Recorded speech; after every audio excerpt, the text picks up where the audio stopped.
segunda carta aos Tessalonicenses. E aí a página que você estará agora é a da lição 3, que traz como base o capítulo 3, versículos 4 e 5.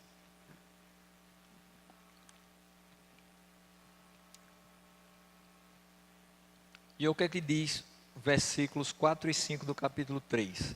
Confiamos no Senhor que vocês estão fazendo e continuarão a fazer as coisas que lhes ordenamos. O Senhor conduz o coração de vocês ao amor de Deus e à perseverança de Cristo.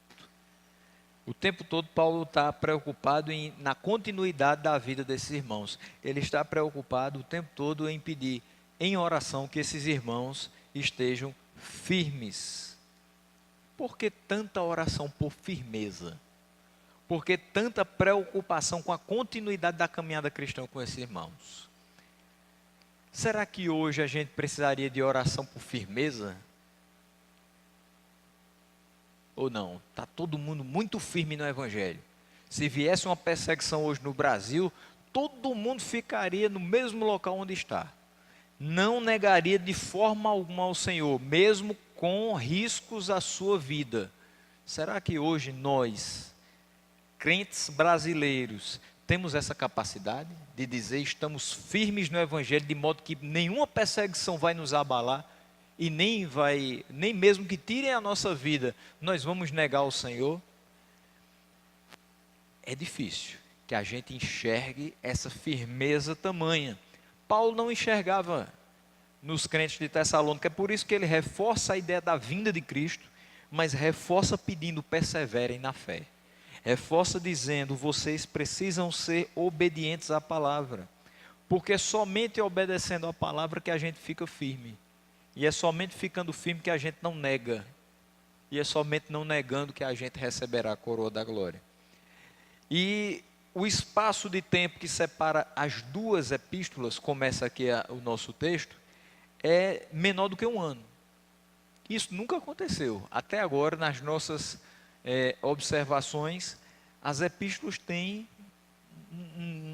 um certo tempo entre uma e outra, pelo menos 2, 3 anos, mas essa é menos de um ano, entre a primeira e a segunda aos Tessalonicenses, mas isso tem um porquê, e o porquê é, a comunidade local não assimilou corretamente as orientações da primeira epístola, especialmente em relação à volta de Cristo.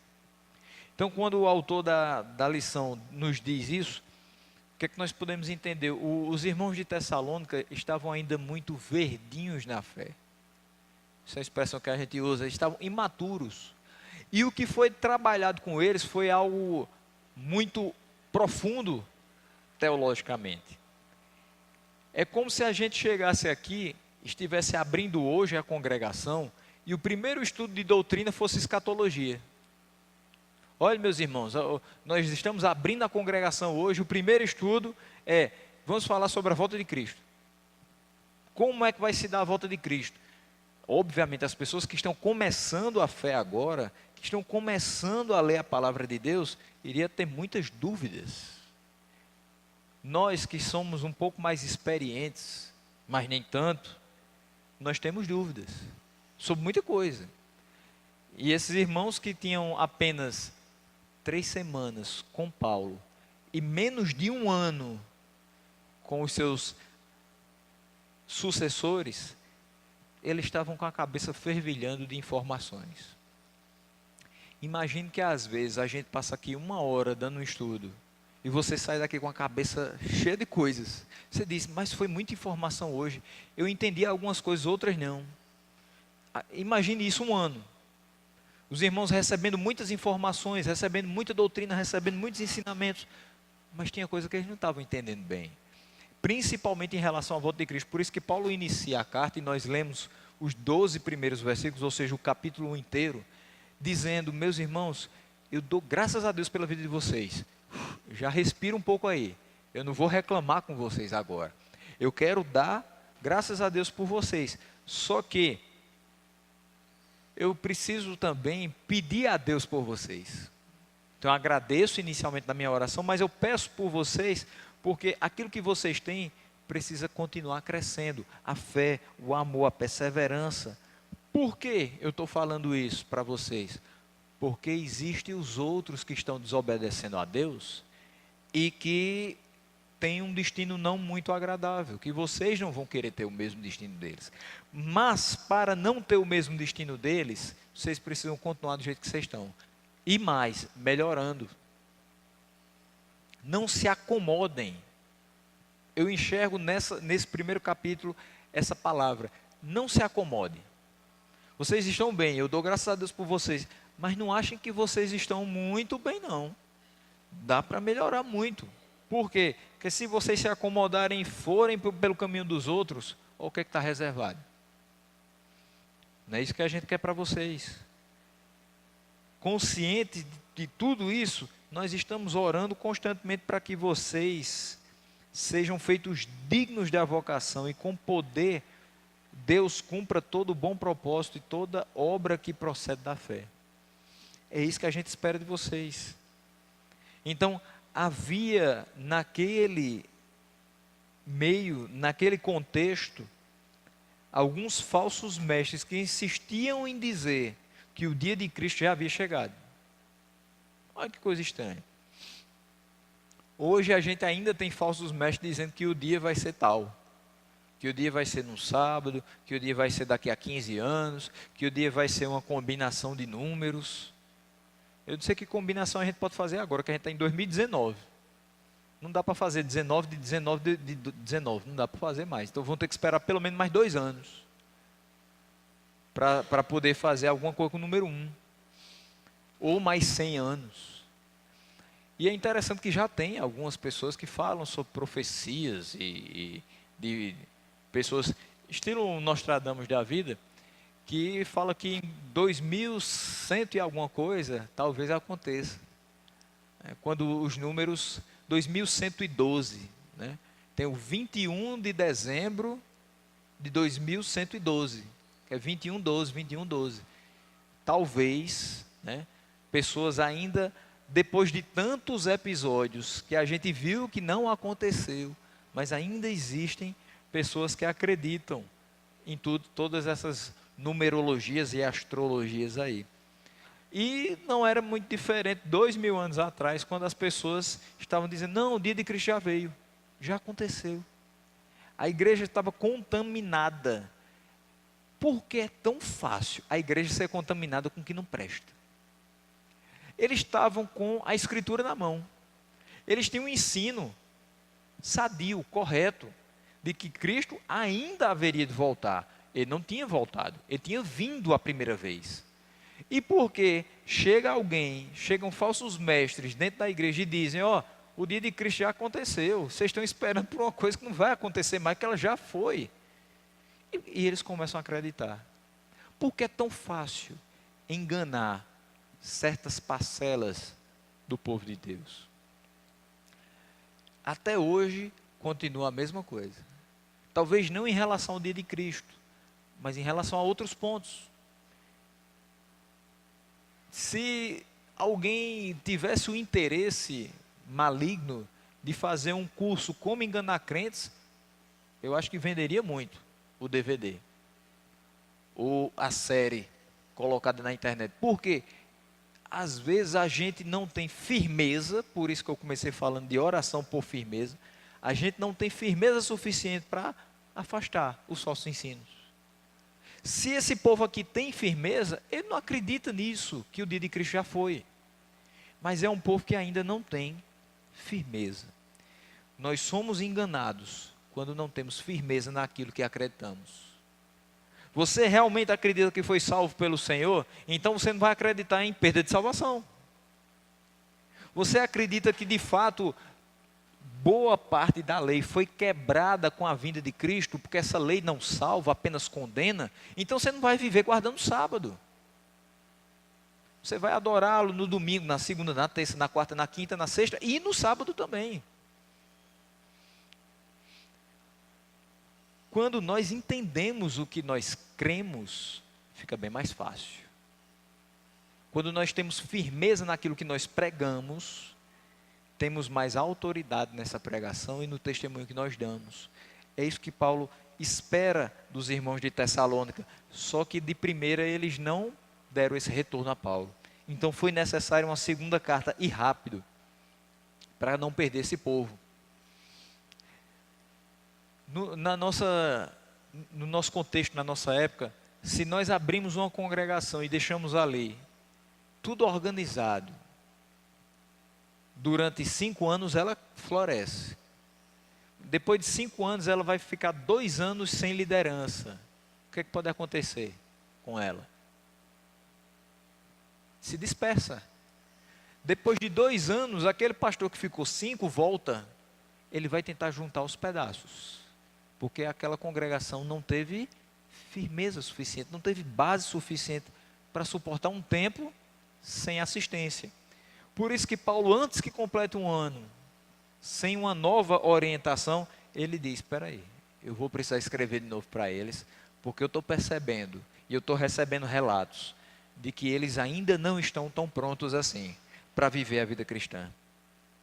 Então a igreja contaminada precisava ser reorientada em vários aspectos futuros. A gente precisa ser ensinado de novo em algumas coisas?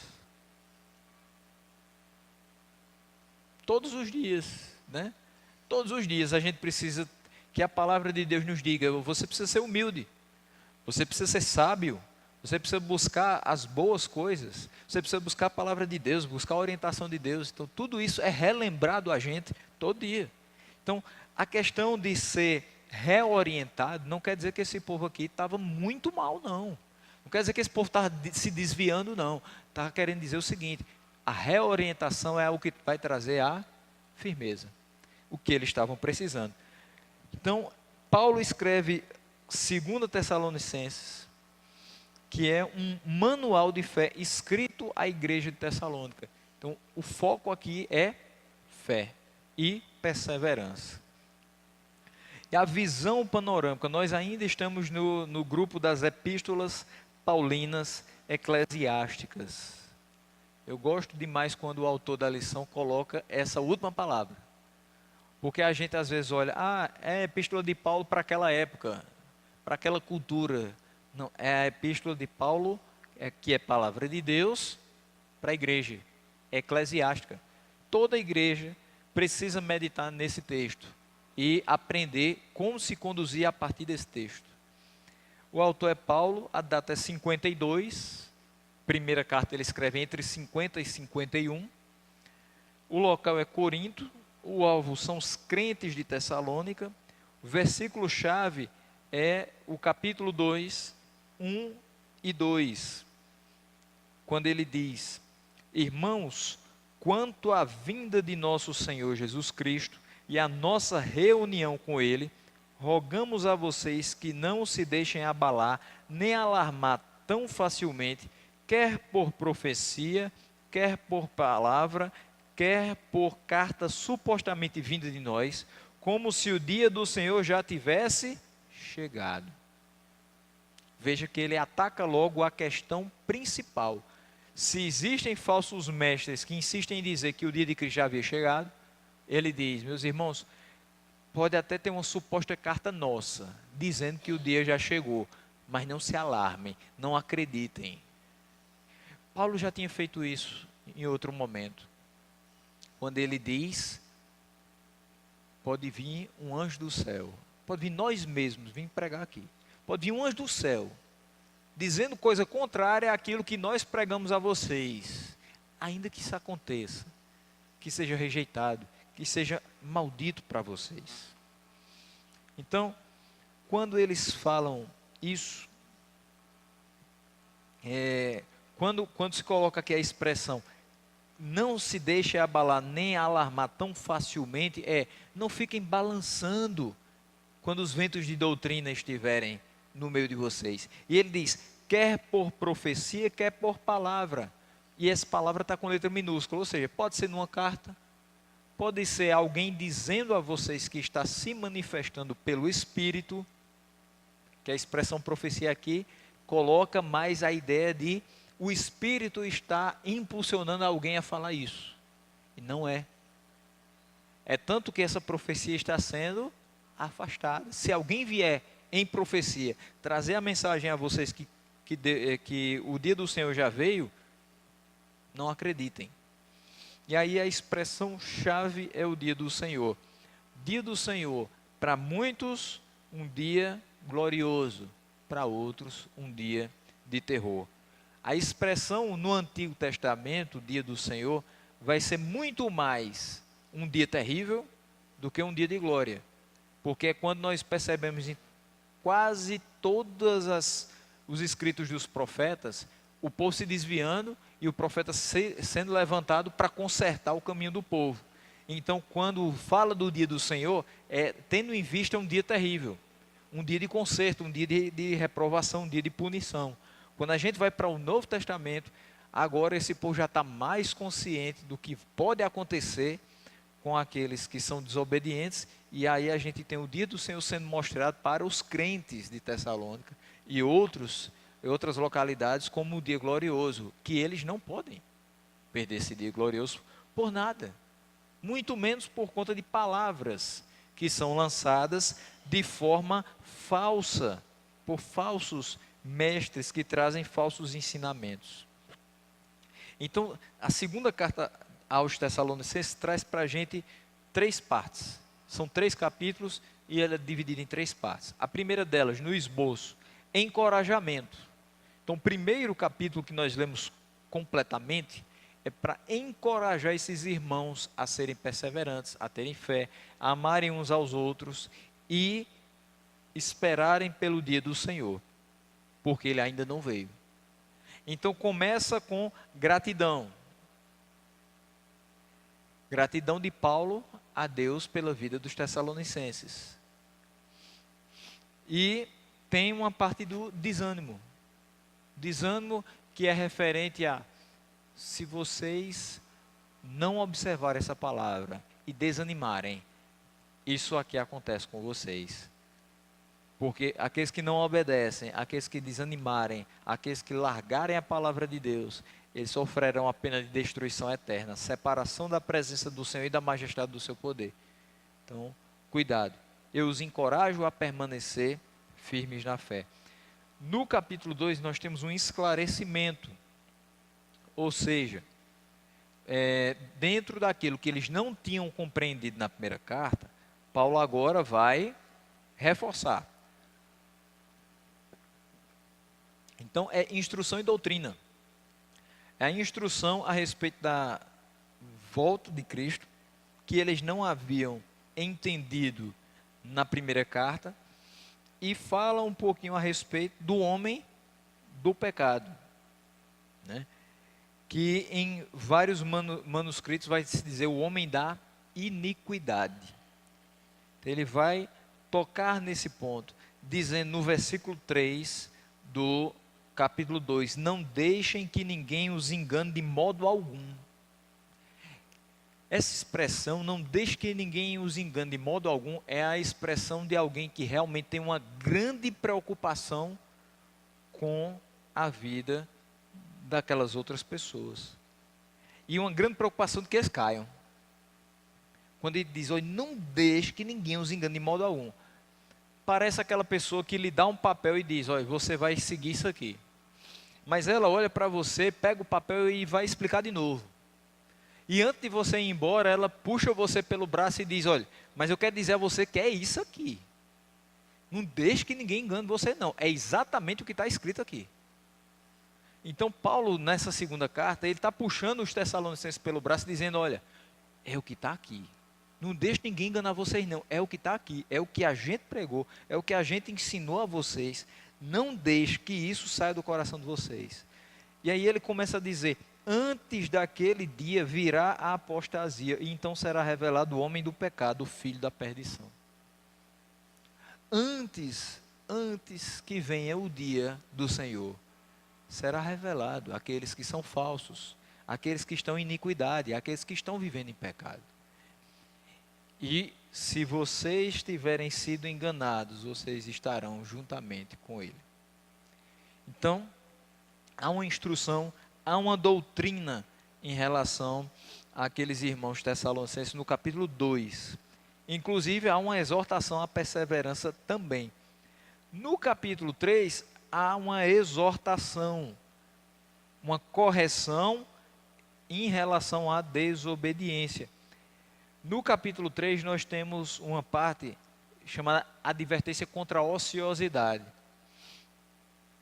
Qual o problema de ser ocioso? Qual o problema de não fazer nada? Eu geralmente tenho alguns momentos com alunos que dizem assim: eu estou vindo para cá para a coordenação, mas eu não fiz nada. O professor me botou para fora de sala, mas eu não fiz nada. E às vezes eu me saio com essa: sabe por que você veio? Justamente por isso. Porque você não faz nada. Você está na igreja, mas você não faz nada. Os irmãos de Tessalônica estavam ali parados, apenas absorvendo, mas sem entender. Porque na primeira carta eles ficaram sem entender a volta de Cristo. Por isso eles foram enganados em algumas vezes com essa história de que o dia de Cristo já tinha passado. Porque eles não interagiam com essa palavra, eles não interagiam com o Deus dessa palavra. E aí eles começaram a ficar ociosos. O que é que a gente vai fazer? É só estudar a palavra? A vida cristã em si, o que é isso? Então eles estavam muito inconscientes do que era realmente a vida cristã. E a ociosidade tomou conta deles. Então o problema é justamente quando a gente não faz nada. Mas eu não estou fazendo nada, por que Deus está me castigando? Porque você não está fazendo nada. Porque você tem que fazer alguma coisa. Porque você tem que fazer para o reino crescer. Você tem que fazer para a fé crescer no seu coração. Você tem que fazer alguma coisa para que o amor entre os irmãos seja verdadeiro. Para que a unidade seja mantida. Você tem que fazer alguma coisa. Você não foi chamado com espírito de covardia. Você foi chamado com espírito de intrepidez e ousadia. Você foi chamado para ser testemunha do Senhor. Você não foi chamado para ficar no banco, sentado olhando para o teto, esperando que termine o culto, termine sua vida. Você foi chamado para fazer muito mais coisa. Mas aí, se você ficar nessa ociosidade, vai ser difícil você poder fazer alguma coisa lá na frente. Se você não se prepara, se você não estuda a palavra, se você não medita nessa palavra, se você não tira suas dúvidas com relação à volta de Cristo, se você não tira suas dúvidas em relação a outras coisas, se você não se enche da palavra para rejeitar falsos ensinos, como é que você pode produzir alguma coisa? Então Paulo chega para esses irmãos e diz: olha, eu estou trazendo aqui uma correção para vocês, porque vocês estão sendo desobedientes, vocês estão indo num caminho correto, mas ainda falta produtividade, vocês ainda estão ociosos, vocês estão vivendo como se tivesse amanhã. Então hoje é eterno e vocês podem ficar aí simplesmente esperando o tempo passar. Não é assim. Vocês viram o exemplo da gente. Qual foi o exemplo que os apóstolos deram? Trabalho, evangelismo, ir por todos os lugares, pregando a palavra, abrindo novas comunidades. E eles estavam parados. É inadmissível que com a palavra que eles receberam, eles tivessem passado mais de um ano sem que nada tivesse prosperado da parte deles. Apenas eles tinham características boas, mas essas características não tinham se tornado alguma coisa a mais. É meio como se a gente está aqui e a gente tem características muito boas, mas o que a mais a gente produz? O que a gente produz a mais? As pessoas têm escutado a nossa pregação e têm crido nela por conta do testemunho. As pessoas têm visto que de fato há uma diferença naquela comunidade. Então, Paulo traz essa visão. Se você ficar ocioso, só deixar os dias passarem, sem que você testemunhe, sem que você trabalhe, sem que você faça o que de fato foi chamado a fazer, essa comunidade vai perdendo força, essa comunidade vai perdendo firmeza. E existem coisas aqui que são impressionantes, como ele fala nos mínimos detalhes. da ociosidade dos irmãos. Olha o capítulo 3, a partir do versículo 6. Quando ele diz: irmãos, em nome do nosso Senhor Jesus Cristo, nós lhes ordenamos que se afastem de todo irmão que vive ociosamente ou desregradamente, e não conforme a tradição que vocês receberam de nós. A gente recebe muita tradição, não recebe? A gente é ensinado em muita coisa durante a nossa vida, que as pessoas dizem: olha, faz 20 anos que é assim. Aí você segue o que faz 20 anos que é assim. Outra pessoa chega e diz: olha, desde o século passado é assim. Aí você: então é uma coisa que deu certo, né? Desde o século passado é assim, então a gente vai fazer. E você vai recebendo tradições, vai recebendo instruções para que a sua vida vá se acomodando a isso. Só que alguns aqui desprezaram a tradição que receberam. Que tradição foi essa? Não é a tradição que não pode bater palma, não. É a tradição dizendo assim: vocês têm que pregar, minha gente. Acordem e preguem. Não é uma tradição de regras, é uma tradição de vida, de atividade para aquele povo. Então, aquele que vive ociosamente, se afaste. Aquele que não faz nada para o reino de Deus crescer, se afaste. E ele diz: em nome de Jesus. Não é uma instrução pastoral qualquer. Às vezes a gente diz assim: irmãos, vamos ter cuidado com determinada coisa, vamos pensar melhor a respeito disso, mas a gente não usa direto, em nome de Jesus. Paulo está dizendo: meu irmão, em nome de Jesus, saia de perto de quem não faz nada. Saia de perto desse povo que vive ociosamente, desregradamente, e não conforme aquilo que foi ensinado. Saia de perto. E ele diz: pois vocês mesmos sabem como devem seguir o nosso exemplo, porque não vivemos ociosamente quando estivemos entre vocês. Ele está dizendo: nós demos exemplo. Eu não estou pedindo nada demais para vocês. Quando eu estava aqui junto com vocês, eu vivia assim. Mas vocês estão vivendo de uma maneira diferente. Vocês sabem como viver. Vocês sabem o que tem que fazer. Mas vocês não estão fazendo. E ele diz: nem comemos coisa alguma à custa de ninguém. De forma alguma eles chegaram ali para ser pesados a alguém, para explorar alguém. Ele diz: ao contrário, trabalhamos arduamente e com fadiga, dia e noite, para não sermos pesados a nenhum de vocês. Não porque não tivéssemos tal direito, mas para que nos tornássemos um modelo para ser imitado por vocês.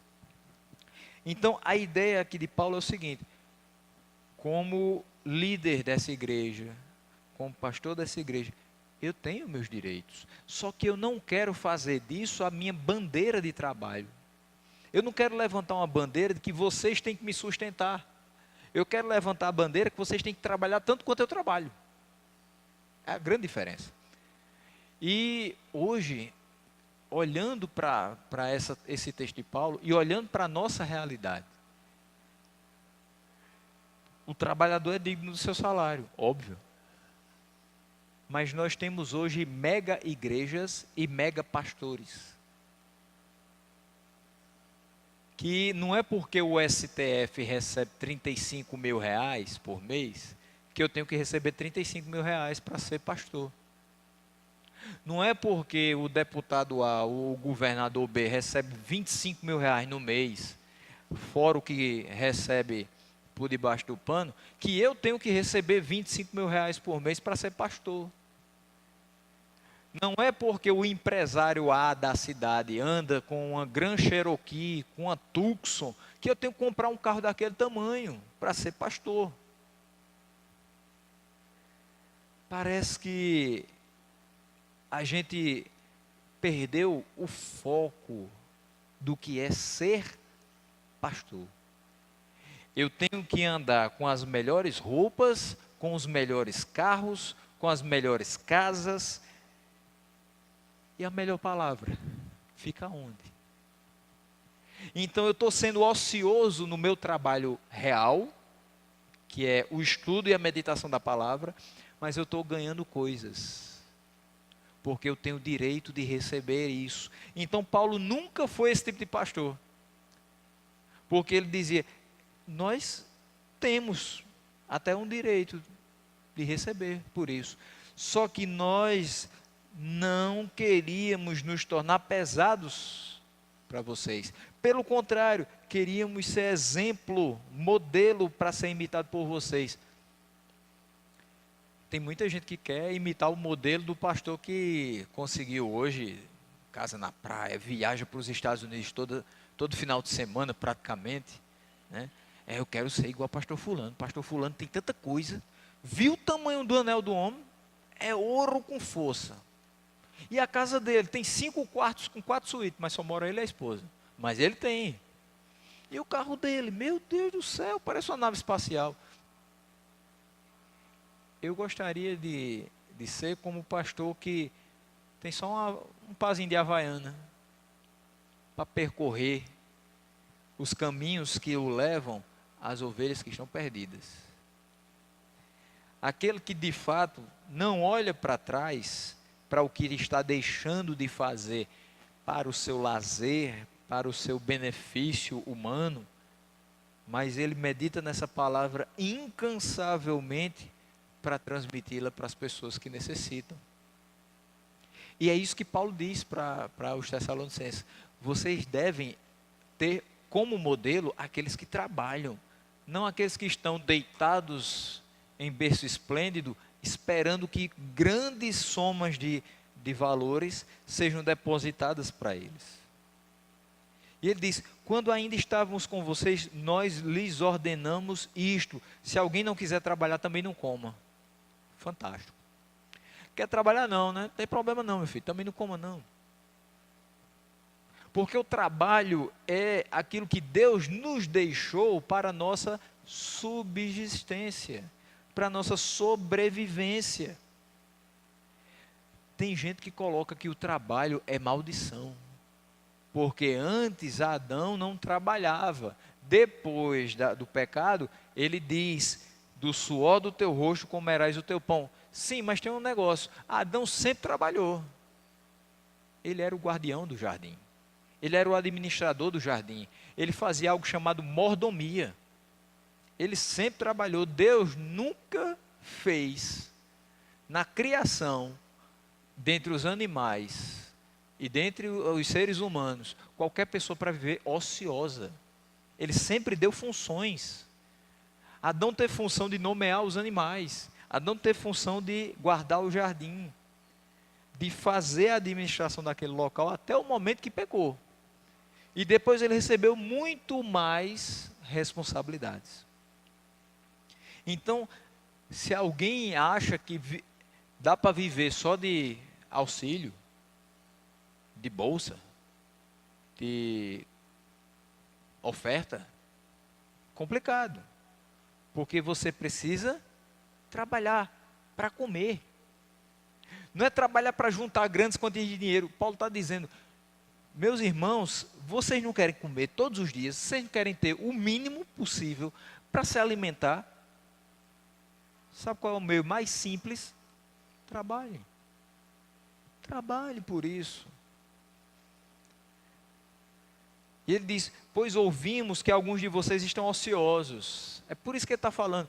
Ele não está falando isso de forma indireta, não. Dizendo: parece, não. Ele diz: eu vi que tem gente aí que está ocioso. E isso não é uma indireta, isso é direta mesmo. Eu estou querendo mexer com a estrutura de vocês, dizendo: parem de ser ociosos. Trabalhem. E diz: eles não trabalham, mas andam se intrometendo na vida alheia. Diz o versículo de número 11. Paulo vai na veia. O que é que você faz quando você não trabalha? O que é que você faz quando você não tem nada para fazer, entre aspas? Porque sempre a gente tem alguma coisa para fazer. No dia de folga do nosso trabalho, nós temos coisa para fazer dentro de casa. E mesmo assim, quando a gente diz: não, hoje eu não vou fazer nada dentro de casa, então você não vai comer também? Lembre desse texto: eu não vou fazer nada dentro de casa. Você pode não passar pano, não varrer, você pode não fazer nada, mas alguma coisa você vai ter que fazer para comer. Eu compro feito. Tudo bem, você trabalhou e agora você vai se apropriar do trabalho de outra pessoa, que vai fazer para que você coma, mas você precisou trabalhar para aquilo.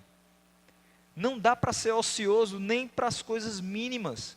Mas quando a gente decide não fazer qualquer coisa, quando a gente decide ficar ocioso, só sobra uma coisa: falar da vida alheia. Está aqui. É Bíblia pura. É interessante isso. Porque a gente às vezes pensa que isso é uma palavra grosseira que se utiliza quando você quer atingir alguém. E não é. Mas Paulo queria atingir os Tessalonicenses. Queria dizer assim: meus irmãos, você não pode ficar sem fazer nada não. E ainda por cima se intrometendo na vida dos outros. Meu irmão, é trabalho.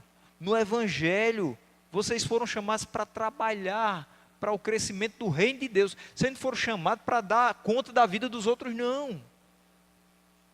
E ele diz: a tais pessoas ordenamos e exortamos no Senhor Jesus que trabalhem tranquilamente e comam o seu próprio pão. Quanto a vocês, irmãos, nunca se cansem de fazer o bem. Se alguém desobedecer ao que dizemos nessa carta, marquem-no e não se associem com ele para que se sinta envergonhado. Ah, mas isso não é uma atitude muito cristã de deixar uma pessoa excluída. A questão é, o que ela está fazendo para ser excluída? Ela está fazendo justamente aquilo que foi orientado que não fosse feito. Então por isso que Paulo diz: se alguém desobedecer ao que está sendo dito nessa carta, não se associem com ele para que ele se sinta envergonhado. Então o testemunho dos irmãos de não estar se associando com ele vai fazer com que ele se sinta envergonhado. E se sentindo envergonhado, a esperança é que ele caia em si e comece a trabalhar. Que ele caia em si e comece a obedecer a palavra que foi pregada. Que ele caia em si e comece a viver pelas próprias pernas. E ele diz: contudo, não o considerem como inimigo, mas chamem a atenção dele como irmão. Então ele está dizendo: exclua de todo. Ele está dizendo: não se associe, não faça a mesma coisa. Mas não deixe que essa pessoa fique sem correção. Porque ela precisa voltar a se comportar como alguém que foi orientado por Deus. Chame a atenção dele como irmão. Chamem a atenção dele, mas com amor. Chamem a atenção dele, mas querendo o seu acerto. Então esse capítulo 3 é muito interessante porque Paulo utiliza expressões muito próprias das pessoas. E que agora eles podem compreender exatamente o que está sendo ensinado. Não dá para você dizer: ah, Paulo, eu não entendi não. O que é que você quer dizer com isso? Não, ele agora está usando a linguagem do povo e está dizendo: parem de se intrometer naquilo que não foram chamados. Trabalhem naquilo que vocês, aí sim, foram chamados. Tudo isso, o encorajamento, o esclarecimento e a exortação, é a prática correta em relação à volta de Cristo. O objetivo maior é esse, é a prática correta daqueles irmãos, esperando a volta de Cristo.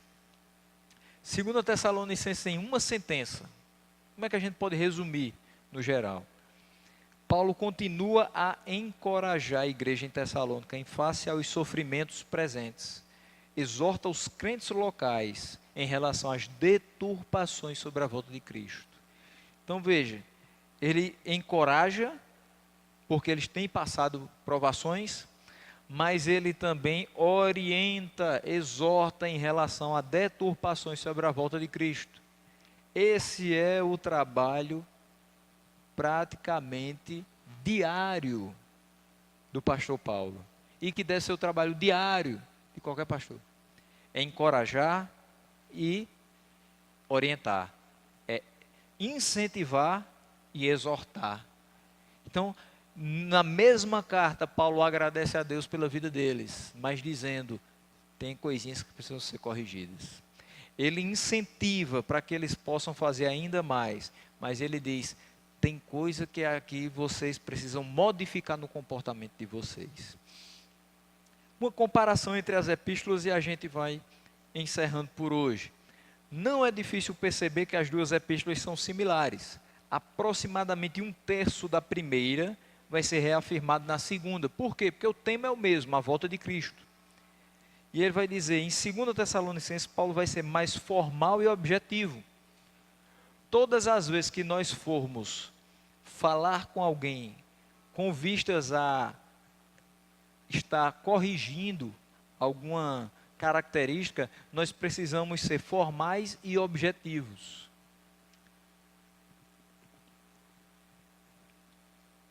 Não tem como você exortar alguém em meio a risadas. Praticamente impossível que isso aconteça. Você chegar para alguém e dizer assim: ô meu irmão, você está precisando trabalhar, meu irmão. Meu irmão, trabalhe. Como é que você quer? Quer que a comida caia do céu? Meu irmão, trabalhe. Esse irmão não vai levar em consideração o que você está dizendo, porque você não diz com seriedade. Você não foi formal o suficiente para uma orientação, uma correção. Paulo precisou ser formal. E outra, você precisa ser objetivo. Você não vai ficar rodeando, dizendo: meu irmão, é porque eu quero lhe falar um negócio, mas eu estou meio sem saber nem como é que eu começo. Aí assim, vamos orar primeiro para ver se Deus vai mandando aqui as palavras. E eu não sei bem como lhe dizer isso, né? O irmão pode ficar chateado. Não, não interessa. Seja objetivo. O que é que Deus quer que você diga para o irmão? Meu irmão, se corrija nisso. Ponto. Objetivo. Porque depois você não vai ser cobrado por isso. Ah, mas é porque eu não entendi. Ele rodeou tanto que eu não sei nem o que ele queria dizer. Não, ele disse exatamente o que tinha que dizer. Paulo foi exatamente preciso naquilo que ele necessitava passar para os irmãos. Então ele é mais formal e objetivo, é mais curta a carta. E isso vai ser explicado porque as circunstâncias eram um pouco mais conturbadas. Quando ele escreve a primeira carta, ele escreve para uma igreja jovem, uma igreja de semanas, que estava ali sendo formada. Então ele precisa instruir. Na outra ele precisa agora exortar, corrigir, porque existe algum tipo de desobediência. Então agora ele não vai ali ficar enrolando, não. Ele vai direto ao ponto. Ele precisa ser mais incisivo. Ele precisa ser mais claro naquilo que ele está falando. As circunstâncias são conturbadas e para que elas deixem de ser conturbadas, é necessária clareza. Então o que ele fala é, de fato, o que necessita ser falado. Com toda a temperança, mas precisa ser falado. Então 1 Tessalonicenses traz consolação para os irmãos que estão ali necessitando rejeitar alguns ensinos e alguns se sentindo desanimados porque não estão entendendo muito bem o que é isso da volta de Cristo, o que é o dia do Senhor. Já a 2 Tessalonicenses traz a correção. Ó, os falsos mestres já estão aí. Vão seguir? Não, não podem seguir. Olha o que está reservado para eles. E aí, na primeira carta, ele traz encorajamento. Vocês devem continuar crescendo na graça e no conhecimento do Senhor. Na segunda, ele traz uma exortação. Olha, eu dou graças a Deus porque vocês têm fé que cresce a cada dia. O amor de vocês uns pelos outros cresce a cada dia. Mas agora eu preciso que vocês sejam perseverantes nessa fé. Então, ele exorta. A escatologia nas duas cartas e a volta de Cristo e o dia do Senhor são trabalhados nas duas cartas. Por que que ele volta ao mesmo tema em 2 Tessalonicenses? Só lembrando, porque na primeira carta, alguns irmãos, a maioria deles, ainda ficou meio que inconsciente daquilo que deveria ter aprendido. Ou seja, não chegou ao conhecimento verdadeiro daquilo que tinha sido pregado. E isso deve ser feito outras vezes. Vai ter coisas que nós pregamos que talvez você não entenda. Em outra pregação, com o mesmo tema, chega a ideia central. Existem coisas que talvez a gente vai explicar no estudo, que mesmo que a gente fale de novo, no mesmo dia, você não entenda. Dias depois, lendo a palavra, lembrando do que foi falado, a ideia chega. Então, não é um problema em si a repetição do tema para os irmãos de Tessalônica. Mas era necessário trazer mais uma vez para que a firmeza acontecesse. Então, Paulo repete muitas coisas para que eles possam acomodar as informações e dizer, pronto, agora a gente está sabendo o que é. Agora a gente sabe o que é a volta de Cristo, agora a gente sabe que não pode se associar com algumas pessoas que estão falando que o dia de Cristo já veio, agora a gente sabe que tem que trabalhar mais incessantemente, porque tem pessoas que estão ociosas, e se alguém desobedecer, a gente não deve estar excluindo de todo, mas tem que estar orientando para que essa pessoa se sinta envergonhada e volte, né, das suas atitudes, né, volte atrás nas suas atitudes. Então, agora esses irmãos estão muito conscientes daquilo que devem fazer como cristãos. Porém, ainda nós temos algumas questões a serem tratadas com relação aos Tessalonicenses.